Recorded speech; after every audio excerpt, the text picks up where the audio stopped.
the town. The first day's engagement was north, east, and west of the town. The second and third day's battle, south and southeast. So this town was just about the center of the battlegrounds. The population of Gettysburg at the time of the battle was 2,150. One citizen killed. That was a young lady by the name of Jenny Wade, killed by a stray shot. Now this battle opened west of Gettysburg on July the 1st. The Confederate Army under the command of General Lee came in the north, east, and west, while the Northern Army under the command of Meade moved into the south and the southeast. See, that is opposite from what you'd imagine. After the Battle of Chancellorsville in Virginia, the Confederate Army was reorganized, and they planned their invasion of the North. Lee's objective cities during that invasion, those cities Harrisburg, Philadelphia, Baltimore, and Washington. Harrisburg at that time was considered a railroad center of the North. So the Southern Army moved up the Shenandoah Valley, crossed the Potomac River, and moved west of Gettysburg to Chambersburg, Pennsylvania. When Lee arrived at Chambersburg, he divided his forces. Early's Southern Division moved into Gettysburg, and from there to York, Pennsylvania, while a portion of Ewell's Corps was moving north of Gettysburg toward Carlisle. At that time, the Northern forces, they were under the command of General Hooker, and they were down by Frederick, Maryland, 34 miles south. On June the 27th, Hooker was relieved of his command, and General Meade was placed in command. So Meade advanced Northern troops through the state of Maryland into Pennsylvania, and Meade's idea was to check Lee's invasion of the North. Now, turn left. Now, when Meade ordered Northern forces into Gettysburg, his idea was not to give battle in this state, but try and draw the Confederate Army 12 miles south of Gettysburg to a place known as Pipe Creek, Maryland. So on June the 30th, Buford's division of Northern Cavalry arrived, encamped west of the town in those fields to your left.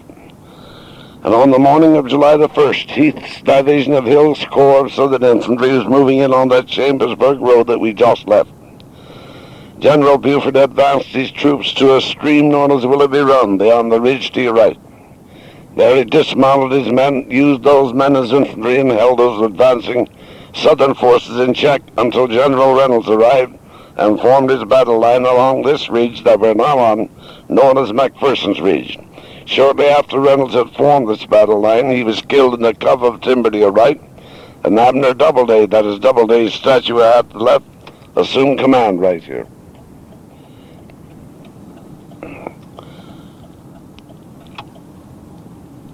Now, Doubleday was the founder of the game of baseball. Now, as we make this tour, where there's timber growing today, there was timber at the time of the battle. The remainder of the land was cleared and cultivated just about the way you see it today. So as the northern battle line was formed along the ridge, the Iron Brigade of Northern Infantry, made up of Michigan, Wisconsin, and Indiana men, formed through the timber ahead. And shortly after, they established the battle line along this ridge. Archer's Southern Brigade, advancing from the west, made their attack. General Archer was captured, and about 1,000 of his men killed and captured through this timber on the morning of the 1st. So it was along this portion of the northern lines, you might say, the Southern Army suffered their first loss on this battleground. It was along this portion of the line that John Burns fought with the northern forces. Burns was known as a hero citizen. He was a shoe cobbler in Gettysburg. He volunteered with the northern forces on July the 1st. And that is his statue ahead to the right. He was wounded in 3 places and lived several years after the battle. He lived to attend the Presbyterian Church with Abraham Lincoln when Lincoln came to Gettysburg for the dedication of our Soldiers' National Cemetery. The old barn standing ahead to the right, that is the McPherson barn, occupied by northern forces on the morning of July the 1st.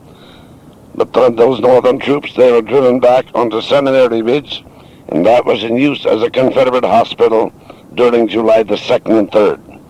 Now, General Buford, as I've told you, was in command of the 1st Division of Northern Cavalry. That is a statue on the corner just ahead. There are 4 guns placed around the base of the monument. The gun pointing out this way on the corner with the bronze plaque on. McLean fired the opening shot of artillery with the Northern forces. Well, the statue to your left is in memory of General Reynolds. You notice in the monument the horse has 2 feet raised. Now on this battleground, when you see a horse with 1 foot up, that indicates the rider was injured. 2 feet up, the rider killed. Now that holds good at Gettysburg, but not on all statues over the country. Now this leads on to Wadsworth's division line. General Wadsworth, who was son of Wadsworth's grandfather of New York State, was in command of this 1st Division of the 1st Corps of the Northern Army. And shortly after this battle line was formed, Davis's Southern Brigade, a Mississippi Brigade, advancing in from the left, made their attack. Those 3 regiments of monuments standing on either side of the drive advanced over from Seminary Ridge, the 14th Brooklyn, 95th New York, and 6th Wisconsin, drove a portion of Davis's men into this railroad cut they were now crossing, where a number of those men surrendered. That is Wadsworth's statue to the right of the drive, and Davis's Southern Brigade marker stands to your left. Now, as we make the tour of those driveways which we will follow, those were built just the way those battle lines were formed at the time, and those larger monuments like the one I had, the 56 Pennsylvania, and the 76 New York father had, those are regimental monuments erected by the different northern states in memory of those regiments. They do not mark any particular spot where anyone was killed or injured. Now, as Robinson's Northern Division moved in, they extended this infantry line back through the timber to your right. Go to the left.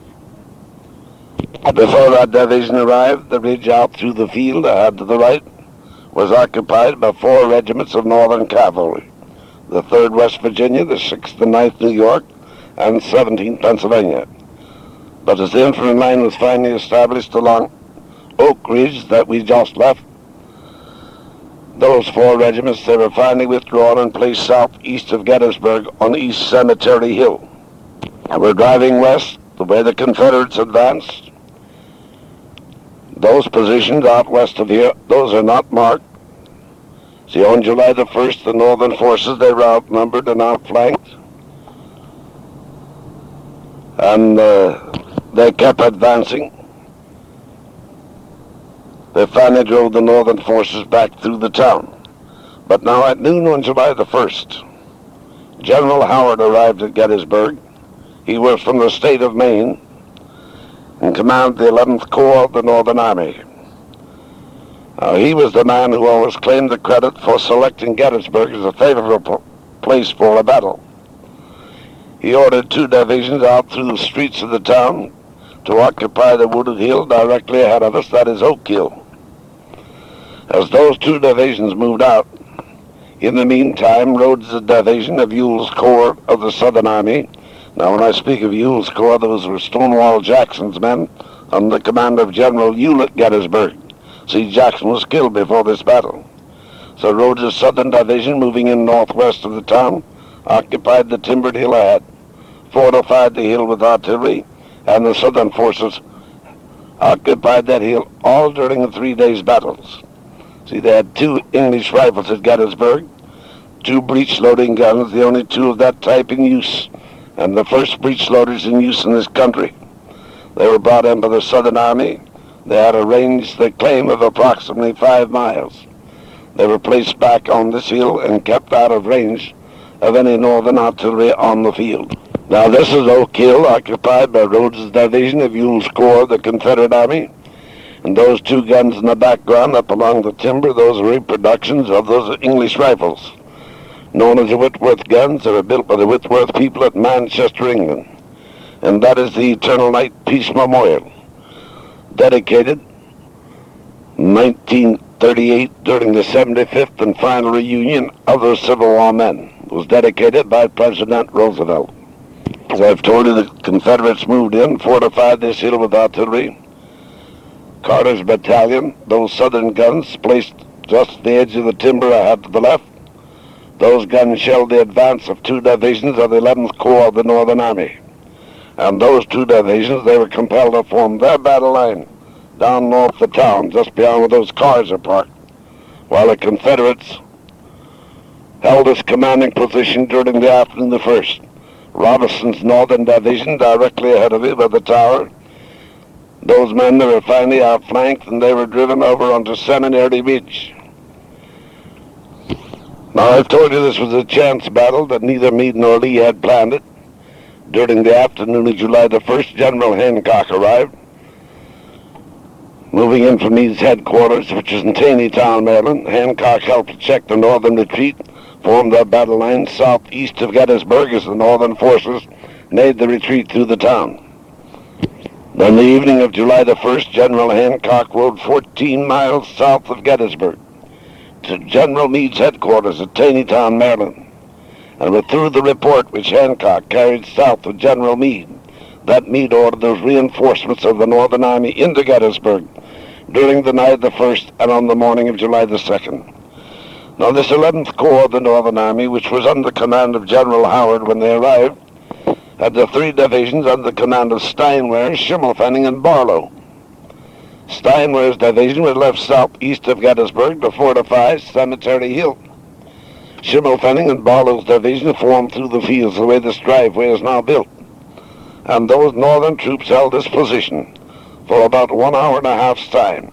A portion of Rhodes's southern division advanced against the left flank of the line, which we're now on. Dole's southern brigade made their attack against the front center. And at the same time, a portion of Early's division, returning from the east, made their attack on the right flank. Those northern troops along this battle line in a pocket, and their only possible chance was to make a retreat back through the town to our right. They retreated in disorder. They were panic-stricken, leaving those injured men of this corps north of Gettysburg, you might say from July the 1st until July the 4th, to care for themselves. Now, the extreme right flank of this 11th Corps line was under the command of General Barlow. That man Barlow was known as the boy general throughout the Northern Army. He was 29 years old, a division commander from the state of New York. And while supporting the right flank of this line with his division on July the 1st, Barlow was injured. He was left north of the town, back of the Confederate lines, to care for himself with the remainder of those injured men. Late during the afternoon of July the 1st, General Gordon, a Southern general from the state of Georgia, riding over this portion of the field, noticed Barlow, the Northern general, to be an officer of high rank. Gordon dismounted from his horse and asked Barlow if there was anything that he could do for him. Now, through General Gordon's efforts, that General Barlow got a message back through the battle lines to Mrs. Barlow. Mrs. Barlow was following the general during the war. She came out on this portion of the field the evening of July the 1st, under a flag of truce with a Southern escort, found the general on this knoll and had him carried to the old Benner farmhouse that stands today at the foot on the opposite side of this hill, where she cared for him until his recovery. Now, a number of years after the war, Barlow and Gordon met at a reunion in Washington. Barlow from the state of New York, known as the boy general. Gordon from the state of Georgia, was later governor of Georgia and later United States senator. Now, that is Barlow's statue I had to the right. But Barlow was not the youngest commissioned officer. Lieutenant Bayard Wilkinson, in command of that battery of artillery on the knoll just to the left of the drive, was our youngest commissioned officer of the Northern Army. He was 19 years of age. He was injured July the 1st, left back of the Confederate lines to care for himself, and died during the night. Now, those northern forces along the battle lines that we just followed through, those 5 northern divisions, retreated back through the town, formed their battle lines on those hills on the opposite side of the town, East Cemetery Hill and Culp's Hill. General Hancock helped to check the retreat. Then, after they had their battle lines formed, Hancock turned the command over to General Slocum, and Slocum assumed command of all northern forces until General Meade arrived on about midnight on July the 1st.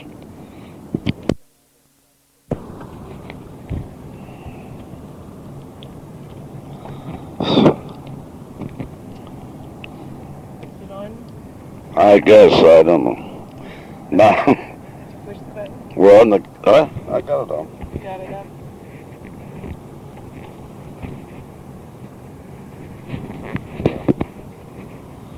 Now we're on the Confederate line, or battle line, that was 6.5 miles long, occupied by Hill and Ewell and Longstreet's corps of the Confederate Army. Stop up here. Now the little plaque to your right shows you the formation of the northern battle line. It was 3.5 miles long, formed in the shape of a large fish hook. Extended from Wolf Seal to Culp Seal, which is just ahead of you, then East Cemetery Hill, that is to your right, then south along Cemetery Ridge to the Round Tops. Those are the Round Tops on the shank of the hook in the upper portion of the drawing. The Confederate line was the gray line, 6.5 miles long, formed something in the same shape as the northern line. The southern line was occupied by Hill, Ewell, and Longstreet's corps of the Confederate Army. Go ahead. Now, General Lee's idea on July the 2nd was to gain those hills on the flanks of the northern line, which meant Culp's Hill ahead, East Cemetery Hill is up to our right, and the Round Tops on the left flank of Meade's line. So during the afternoon of July the 2nd, a portion of Longstreet's corps of the Confederate Army advanced against the left flank of the line, which is 2.5 miles south of here. While the fighting was going on over by the Round Tops, Geary's Northern Division was ordered off of the slope of this wooded hill ahead, Culp's Hill, to reinforce the left flank of the northern line, leaving that timbered hill occupied by one northern brigade. That brigade was under the command of General Greene. Now, during the afternoon, Greene was compelled to shorten his brigade line in order to hold the summit of the hill, that is less than 1/2 mile up into your right, leaving the slope of the hill over to our right unoccupied. And at dusk on the evening of July the 2nd, Johnson's Southern Division, which had formed around the foot of the hill, the way this driveway has been built, advanced through that timber to your right and moved into newly built rifle pits, or what the old-timers called breastworks, just built by Northern forces but not occupied. Johnson thought it was a trap. He had Greene's Northern Brigade up on his right flank on the summit of the hill and Northern artillery out on his left flank. So he was afraid to advance beyond the slope of the hill, afraid of being cut off from the Confederate Army. Now, they claim at that time if Johnson should have advanced his division 150 yards on the opposite side of this hill, he could have captured a large portion of the northern supply wagons. He would have had his division back other side of the line. But instead he held the slope of the hill during the night. And during that night, Geary's Northern Division returned. From the left flank of the line, they found their old positions occupied by Confederate troops. So Geary formed his battle line on the opposite side of the hill to our right. And on the morning of July the 3rd, the Northern artillery out on Powers' Hill ahead opened fire against the left flank of Johnson's line. Greene's brigade on the summit of the hill made their attack on the right. Then Geary's division advanced against the front. And after 7 hours of hard fighting through this timber, Johnson's Southern Division was driven back beyond its old position here and across the stream to your left, known as Rock Creek. Now, those Southern Brigade and Division markers, like the one you notice to your left, the CSA stands for Confederate States of America, those all erected by the federal government. There are no state memorials on this field. That's regimental monuments, just a few state memorials. Smith's brigade was on the extreme left flank of this line. That is Smith's brigade marker ahead to the left.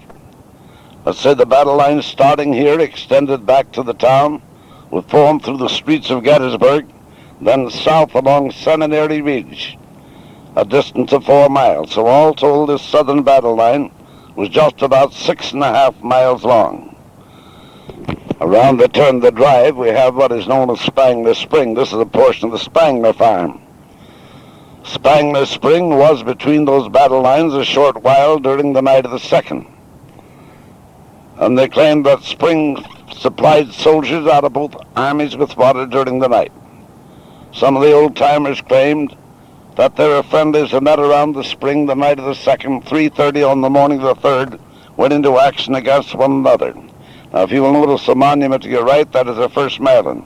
That is a northern regiment. You understand the state of Maryland was divided. The 2nd Maryland, farther up along this slope of the hill, was a southern regiment. The remainder of those monuments along the slope of the hill, those are all northern regimental monuments marking those positions which the northern troops occupied after Johnson's southern division was driven off.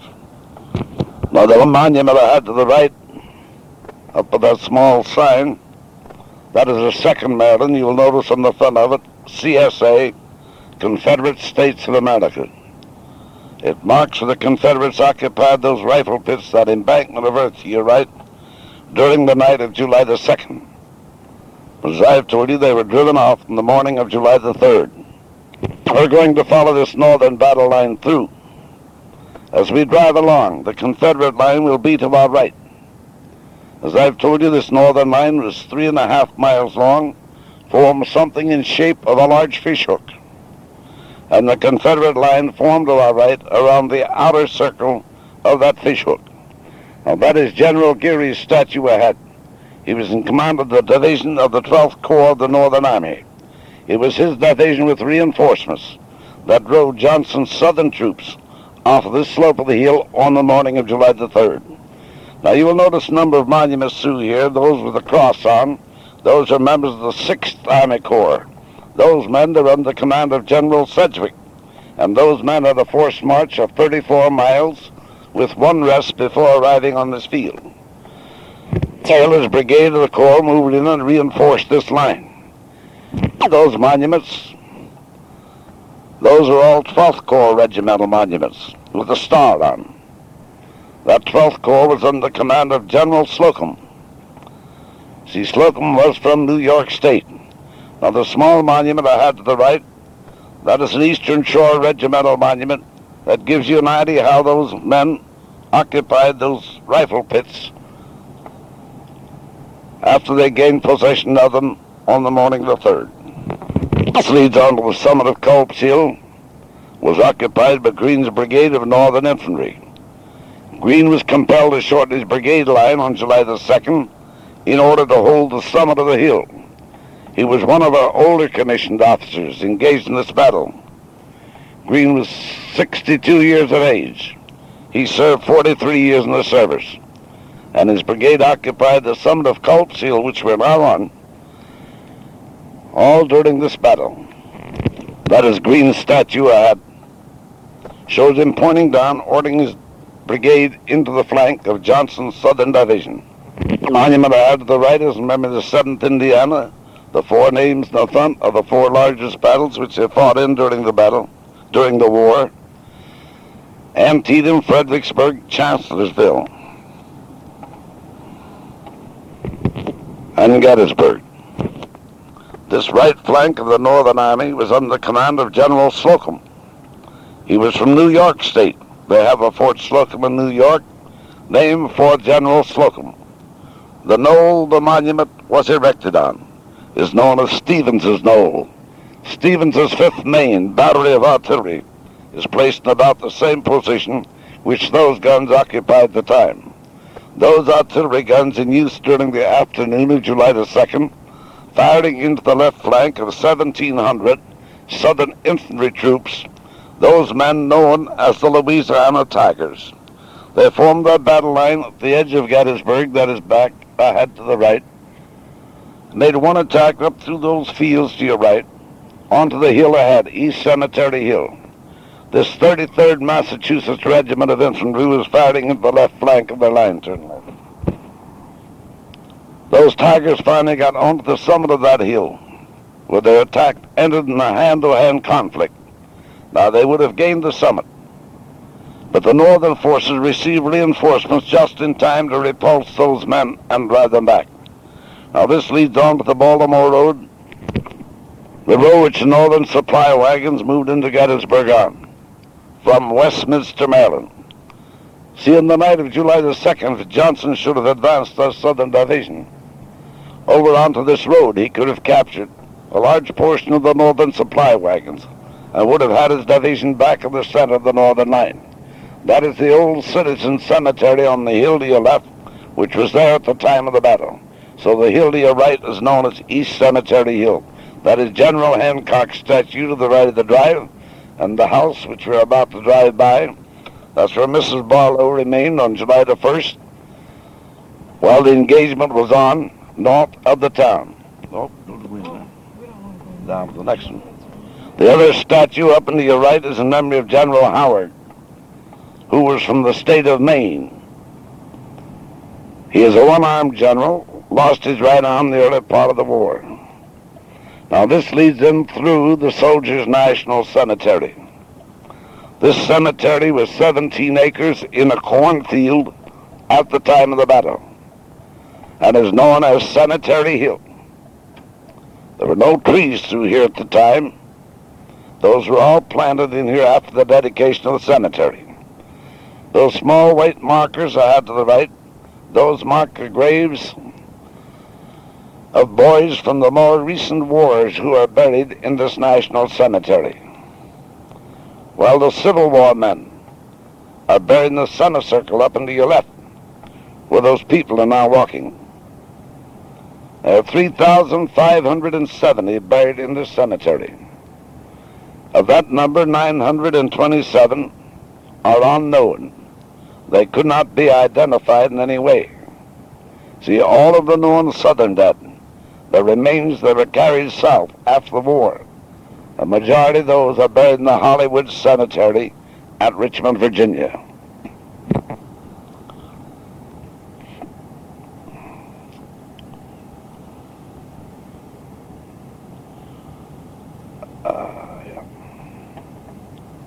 I still have some people crawling around out here. As long as the weather's nice. Hmm? As long as the weather's nice. Yeah. Stay out in force.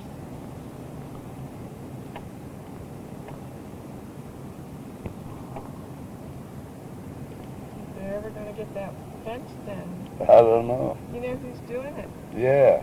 Roger Flickinger's wife. Yeah. She's running the business. That's what I understand. You going around. If Alice speeds up a little. Huh? If Alice speeds up a little. No, that's all right.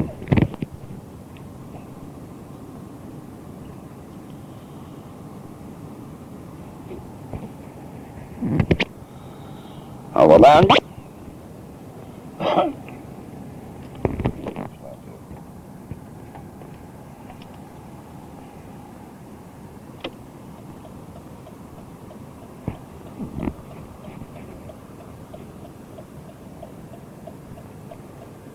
Okay.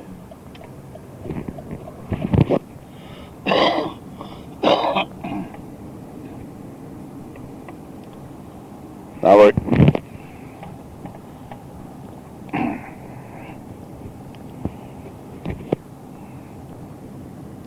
let's see, down from this car, I'm going to stop for a few minutes.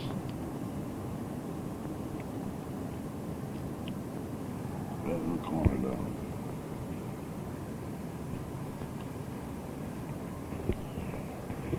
Instead,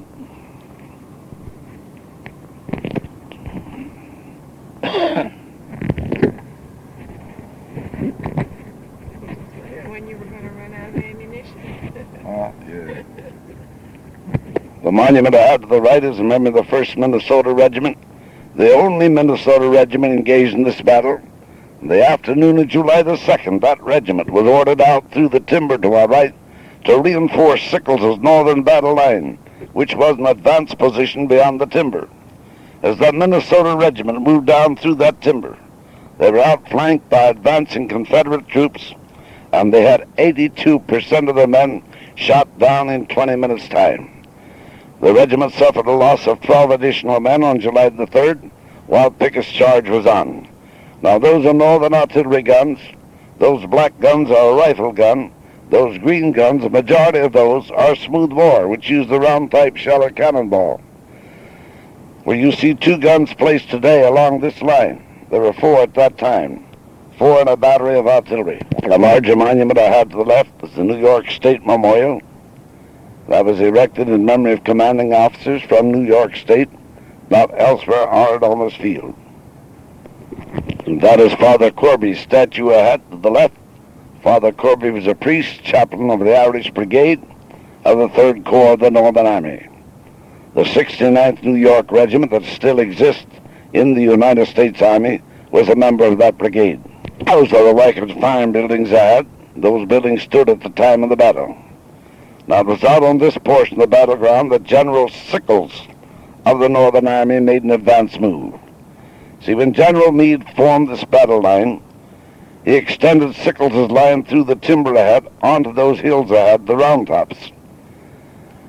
So Sickles made an advance move out into our right, forming his line beyond that timber to our right through cleared fields known today as the Peach Orchard and Wheat Field, with neither flank of his line supported.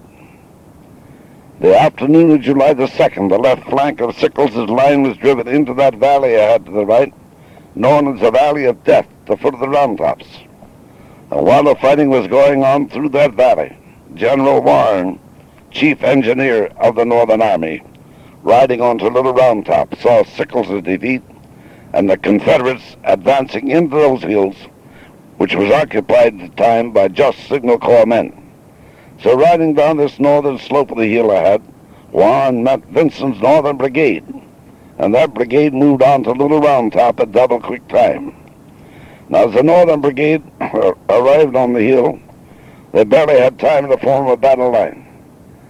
The Southern infantry had started their advance up the opposite slopes, the southwestern slope of Little Round Top. If the Southern troops should have gained Little Round Top, they could have turned the flank of this northern battle line, and more than likely that Pickett's charge, which Lee failed in on July the 3rd, would have never been made. And that is General Sedgwick's statue ahead to the left, commanded the 6th Corps of the Northern Army. Sedgwick's men had a forced march of 34 miles, with one rest before arriving on this field. They moved in from Manchester, Maryland, and they occupied the position along this ridge in which Sickles was ordered to occupy earlier in the day. Now this Little Round Top that we're going to ascend, this was the key position on the battleground. After the Northern troops occupied the hill, they placed one battery of artillery on the summit under command of Lieutenant Hazlitt.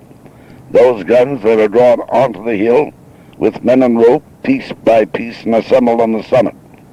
It was impossible to get through with horses and assemble guns. And after placing artillery on this hill, at first they could not operate those guns to any advantage on account of Confederate sharpshooters which had moved in and located in the crevices of large boulders at the foot of the hill to our right, known as Devil's Den. Those sharpshooters, they were engaged picking the northern gunners and commanding officers from this hill. That was the time they ordered the Verdun sharpshooters of the Northern Army to move in and occupy this Little Round Top. After the Northern sharpshooters located over the hill, they could operate their artillery to an advantage on this hill, and this hill was occupied by New York, Pennsylvania, Maine, and Michigan regiments. There's a 44th New York State regimental monument to our right. The colonel of that regiment, Colonel... How's our tape left? Oh. We still have some on there. It's getting low. Colonel O'Rourke was killed by Confederate sharpshooters from the Devil's Den. Now, Big Round Top is the hill directly ahead of us, but there wasn't any fighting. We turned right.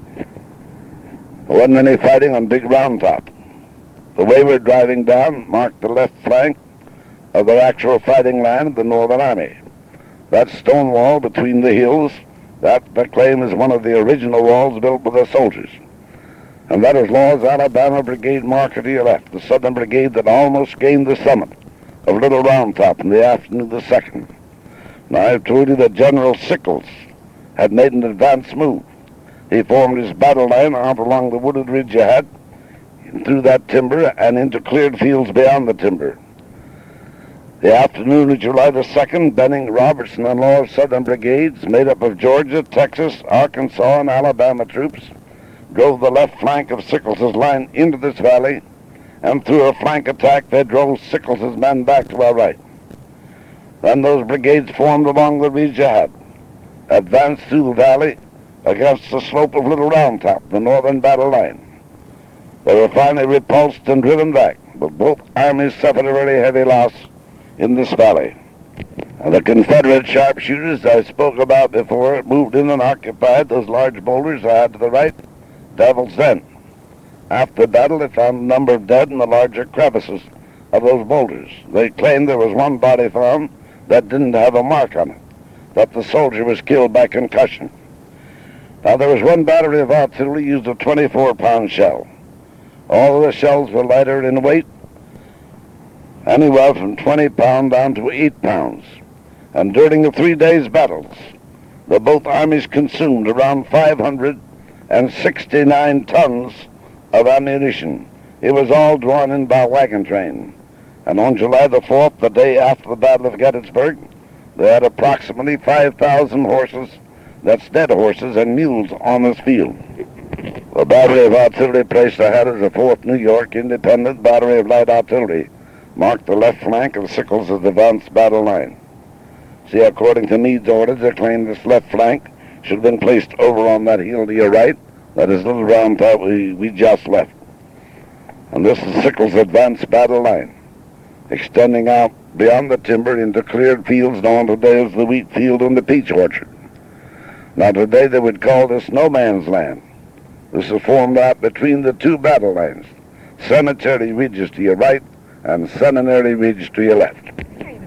Now General Sickles' battle line extended through the timber, followed the ridge of timber over into our left, and around the outer circle of this field ahead that we're now entering is the wheat field. And during the afternoon of the 2nd, Sickles' northern troops, they were driven back across the field of our right. There they received reinforcements, driving the southern forces back. In other words, this small field changed hands at least 5 times in 1 hour and a half's time. And they claimed the night of the 2nd, they had 6,000 bodies on that field of dead and injured men. Now, that Irish brigade which I spoke about fought in this wheat field. As I've told you, the 69th New York Regiment that still exists was a member of that brigade. That is the Irish Brigade marker into your left with the Irish wolf arm on the front. And this is known as the Loop, the northern battle line, all Sickles' advanced line. The line was formed something in the shape to keep the men on the higher ground under the cover of timber as much as they possibly could. Now, those are not all Sickles' regiments through here. Some of those are the 2nd Corps regiments, which is under the command of General Hancock. They were moved out to reinforce Sickles' line, like the monument I had to the left, the 116th Pennsylvania. That was a member of the 2nd Army Corps. The one into our right was a member of the 2nd Army Corps. Those are the Trossel Farm buildings directly ahead of us.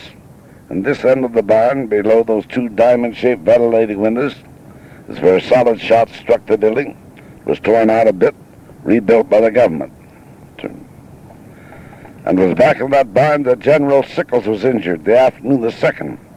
He lost his right leg during this battle. He lived until 1914.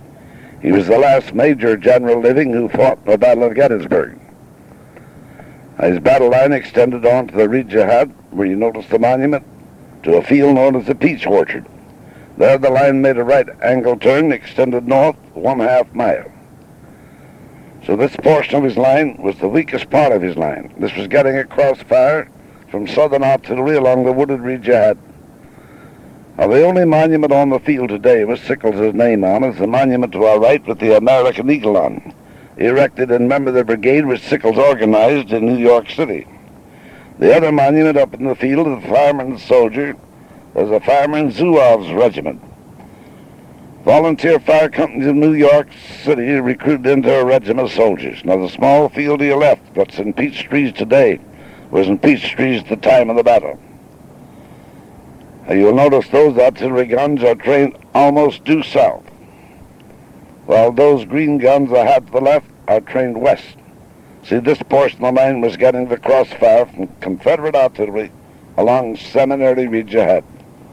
Now, from this point, you're 5 miles north of the Mason-Dixon line. Yeah,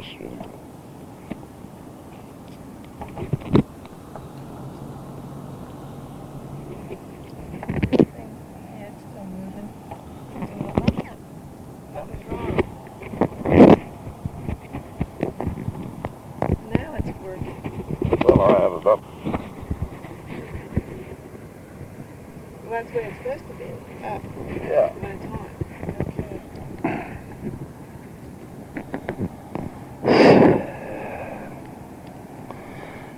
Longstreet was opposed to Lee's plans. If not attacked on the left flank of Meade's line, the Round Tops moved the Southern Army south, select his own battleground, and that would draw Meade off of those commanding positions here at Gettysburg. Now this is Seminary Ridge, occupied by Hill and Longstreet's corps of the Confederate Army. The Eisenhower farm stands just beyond the timber ahead to the left. We can turn right. Now this is Seminary Ridge. Those two monuments ahead are two of the more recently erected monuments on this field. The first one by the state of Mississippi, the second by the state of Louisiana. You'll notice very few monuments along this Confederate line. There wasn't any close fighting along the Confederate lines during the 3 days. All during the 3 days, the Northern Army was on the defensive. Now those are Confederate artillery guns. They shelled Sickles' advance line, which is over by the farm buildings to our right, by the peach orchard, before the Southern infantry advanced, driving Sickles' northern forces back. Now it was up along this portion of the line, just ahead, where those 15,000 Southern troops formed for Pickett's charge on July the 3rd. Wilcox and Perry's brigades, members of Anderson's division of Hill's Corps, supported Pickett's men on the right flank of the line. Pickett's division was formed through the timber ahead, over that timbered ridge. And that Pickett's division was known as the flower of Lee's army. Those were the best trained and best equipped of the Southern Army. Quite a number of VMI boys in that division, boys who attended the Virginia State Military Institution, the West Point of the South. That's the way those markers had been placed to the left, the drive ahead. That was the way those Confederate brigades formed for that charge. Kemper and Armstead's brigades were in the center of the line.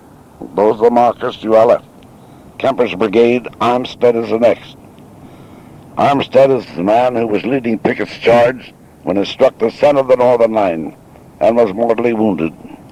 That is Pickett's division marker ahead to the left, the flower of Lee's army, the best trained and best equipped. Garner's brigade marker to the left, his remains never identified after this battle. Now the monument ahead to the right was erected by the state of Virginia in memory of Lee and those Virginia men engaged in this battle. Lee's statue on the top and his war horse Traveler, which he rode during the war, with a group on the front of the monument representing the different branches of the service and different fighting positions of the Confederate Army, boys from the different walks of life. As you look at that group, from left to right, the man on your left is biting off one of those paper wrap cartridges, reloading the muzzle-loading rifle. The second represents infantry with fixed bayonet. Someone broke the bayonet off of that. The third shows the artilleryman defending the broken artillery piece with a pistol. Fourth cavalry, fifth hand-to-hand fighting with club musket. Sixth infantry advance, and seventh the bugler. Now those are boys from the different walks of life and the different branches of the service. Now this is where Pickett's charge started on July the 3rd, ended just 1 mile over to our right by that clump of trees. The time is 50 minutes, and as I've told you, the casualties 10,000. After that charge on July the 3rd, the Confederate Army held those positions on this battleground during the night, gathered up all of those injured men they could possibly gather up. And on the morning of the 4th, in a very heavy rainstorm, Lee started his retreat. He retreated southwest of Gettysburg to Hagerstown, Maryland. And it rained for several days. When he arrived back at the Potomac River, the water was rising too rapidly for him to ford the river. So he was held along the river banks for several days.